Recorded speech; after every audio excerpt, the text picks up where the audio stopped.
मैं पूछती हूँ कि इस देश में वो कौन से लोग थे जो भारतीय समाज की महिलाओं को स्तन ढकने का अधिकार नहीं रखते थे। कहा था भागवत जी ने कि महिलाओं को बच्चा पैदा करने का और घर चलाने का अधिकार है।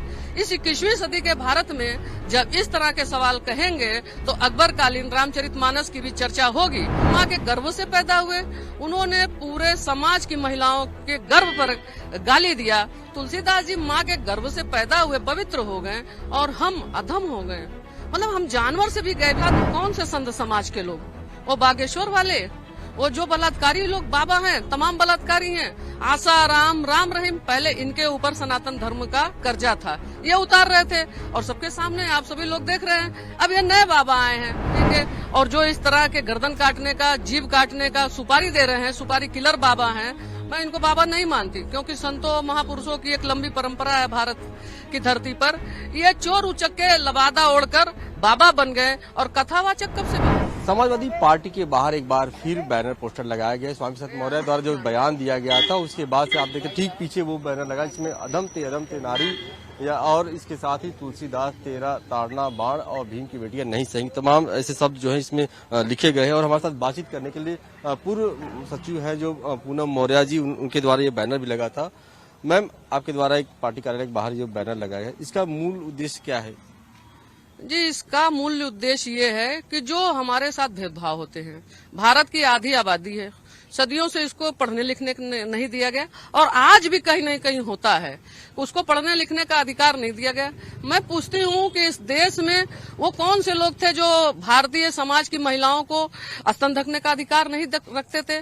मैं ये जानना चाहती हूँ कि कौन लोग वो थे कि जो आज भी कहते हैं कि महिलाओं को, हमको याद है आरएसएस प्रमुख का एक बयान, उन्होंने कहा था भागवत जी ने कि महिलाओं को बच्चा पैदा करने का और घर चलाने का अधिकार है।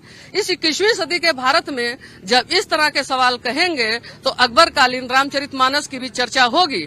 न हम मानस के खिलाफ है, न भगवान राम के खिलाफ है, लेकिन तुलसीदास जी ने जो अवमानना की है महिलाओं से, इतने नाराज वो क्यों हैं? वो भी तो माँ के गर्भ से पैदा हुए, उन्होंने पूरे समाज की महिलाओं के गर्भ पर गाली दिया। तुलसीदास जी माँ के गर्भ से पैदा हुए, पवित्र हो गए और हम अधम हो गए। मतलब हम जानवर से भी गए बीते हैं क्या? स्वामी प्रसाद मौर्य जी ने जब इस पूरे मामले को उठाया और उन्होंने कहा कि जो ये शब्द है उसमें इसको हटा देना चाहिए, इसको लेकर विरोध हुआ। तमाम जो साधु संत समाज के लोग हैं वो उसका विरोध कर रहे हैं, यहाँ तक कि उनका गला काटने की बात कर रहे हैं। आप कैसे देखते हैं इसको?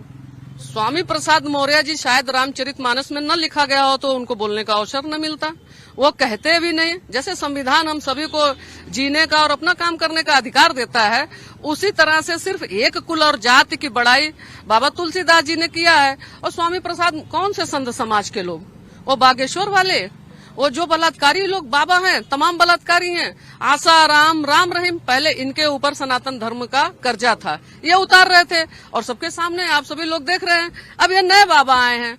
भारतीय लोकतंत्र है, जरा गर्दन काट कर दिखाओ तब न पता चलेगा कि कहाँ जाओगे।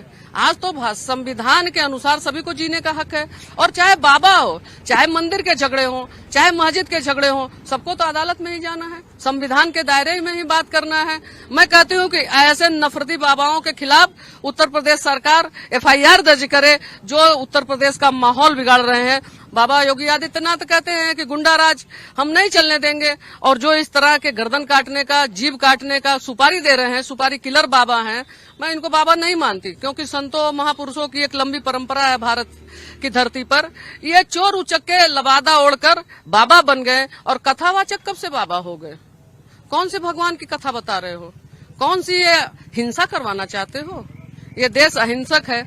बुद्ध ने अहिंसा का सिद्धांत दिया और महात्मा गांधी ने उसी अहिंसा के सिद्धांत को लेकर इस देश को आजाद करवाया। और बाबा भीमराव अम्बेडकर ने हमको और आपको सभी को जीने और हक से रहने का अधिकार दिया। और धन्य है बाबा भीमराव अम्बेडकर, जिन्होंने हिंदू कोड बिल देकर हम महिलाओं का सर्व गर्व से ऊंचा कर दिया। प्रधानमंत्री बन जाए, मुख्यमंत्री बन जाए, कुछ भी बनने के। शिकायत इसी बात का है कि हे बाबा तुलसीदास, आप इतना क्यों नाराज थे? हमने आपका क्या बिगाड़ा? सवाल ये है मैम कि लोकसभा चुनाव नजदीक है और इस तरीके से इस पूरे मामले पर जो सियासत गरमाई हुई उत्तर प्रदेश में, हर दिन इस पे एक नया एपिसोड जो है जुड़ता चला जा रहा है। अब पूरी तरीके से जो होर्डिंग जो है वो लगाया जा रहा है, तमाम जो संगठन के लोग हैं वो माना जाए कि समाजवादी पार्टी 2024 लोकसभा चुनाव अगड़े बनाम पिछड़े लड़ने जा रही है? नहीं, समाजवादी पार्टी हमेशा से माननीय स्वर्गीय नेताजी के जमाने से ही आप देखे रहे होंगे, उनके पास जो औरा था अगड़ा बनाम पिछड़ा सभी लोगों का था। सवाल ये नहीं है कि अगड़ा बनाम पिछड़ा, सवाल ये है कि हमारा हिस्सा खा कौन रहा है, हमारी हिस्सेदारी खत्म क्यों की जा रही है। हम कुछ कहें तो हम आरक्षण वाले हैं, वो कहें तो मेरिट वाले हैं। ये भारत में अब नहीं चलेगा, बहुत चल चुका है, ये नहीं चलेगा अब। और जिस देश के प्रधानमंत्री कहते हैं हम नीच हैं, आप उसको किस नजरिए से देखते हैं? सवाल इस बात का तो भी है, सवाल इस बात का भी तो है। बिल्कुल, देखिए इस पूरे बयान को लेकर जो माहौल है वो काफी गर्म है और इस वक्त पार्टी कार्यालय के बाहर एक के बाद जो है होर्डिंग बैनर है वो लगाए जा रहे हैं। तमाम जो सामाजिक न्याय के लोग हैं वो इस संगठन में इस पूरे बयान को लेकर समर्थन में आ चुके हैं और यही वजह है कि अब समाजवादी पार्टी भी पूरी तरीके से इस पूरे माहौल को भुनाने की कोशिश कर रही है और लोकसभा चुनाव में ये माना जा रहा है कि अगड़े बनाम पिछड़े की राजनीति के तहत ही तैयारी जो है वो की जा रही। वीडियो जर्नलिस्ट समीर के साथ अश्विन सिंह, पंजाब केसरी, लखनऊ। हमसे जुड़े रहने के लिए हमारे YouTube चैनल को सब्सक्राइब करें और नई वीडियो की नोटिफिकेशन के लिए बेल आइकॉन को दबाएं।